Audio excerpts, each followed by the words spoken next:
तो टिकट लेके पहली बार आप जिले में आए हैं, किन मुद्दों से पर आप आगे जाएंगे चुनाव के बीच में?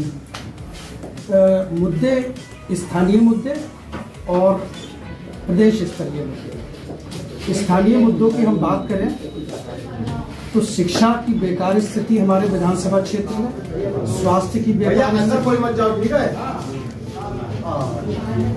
रोड, सड़क, टेक्निकल एजुकेशंस और जो पुराने इंस्टीट्यूट है उनका बुरा हाल, और जो नए स्वास्थ्य सेवाओं में जो चीजें जिनका दावा किया जाता है कि बहुत सारी dialysis unit, burn unit, trauma centre ये हमने बनवा दिया, वो टोटली नॉन फंक्शनल है, अभी किसी प्रकार से वो यूज इस्तेमाल में नहीं है। तो मेरे स्थानीय जो मुद्दे हैं, जो चीज पहले कमी है उन कमियों को पूरा करा जाएगा और नए संस्थानों की स्थापना की जाएगी। दरअसल देखा जा रहा है कि कल से कुछ विरोध भी हो रहा है पार्टी के अंदर जी, तो टिकट को लेकर जी, उसको किस तरीके से मैनेज करेंगे? ये एक नैसर्गिक सत्य है कि जब, चूंकि मैं अर्थशास्त्र का भी विद्यार्थी रहा हूँ, डिमांड और मांग और पूर्ति का एक सिद्धांत होता है। जिस चीज की मांग बहुत ज्यादा होती है, जैसे आज प्रदेश में चारों तरफ समाजवादी पार्टी की लहर है, तो जाहिर है कि उनके आवेदक प्रत्याशी भी बहुत ज्यादा होंगे।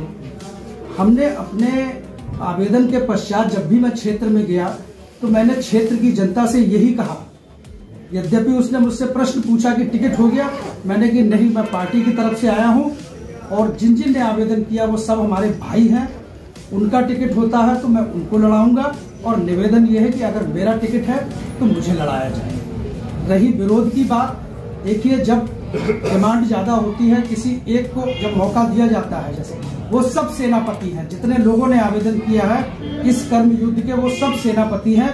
मैं प्रधान सेनापति जरूर शीर्ष नेतृत्व के आग्रह पे, शीर्ष नेतृत्व के निर्देश पे मुझे मिला है टिकट, और ये नैसर्गिक प्रक्रिया है और 2, 3, 4 दिन के अंदर अंदर जनता इस चीज को एक्सेप्ट कर लेती है, और वो सब लोग हमारे भाई हैं और चुनाव में वो हमारे साथ हैं। जनता से क्या कहना चाहेंगे? हम जनता से, अगर पीलीभीत की जनता से, पीलीभीत विधानसभा की जनता से हम केवल ये कहना चाहेंगे कि जो पीलीभीत की तहजीब रही है उस तहजीब को पुनर्जीवित किया जाए, और किसी भी प्रकार से इस चुनाव को सांप्रदायिक बनाने की बहुत कोशिशें की जाएंगी।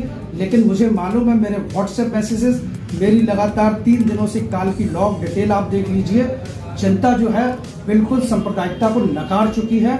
उसे स्थानीय स्तर पे योग्य प्रत्याशी चाहिए जो कि शिक्षित हो, जिसकी नीयत अच्छी हो और जिसके अंदर काबिलियत हो। दरअसल आप मान रहे हैं कि क्या चुनाव सांप्रदायिक होगा?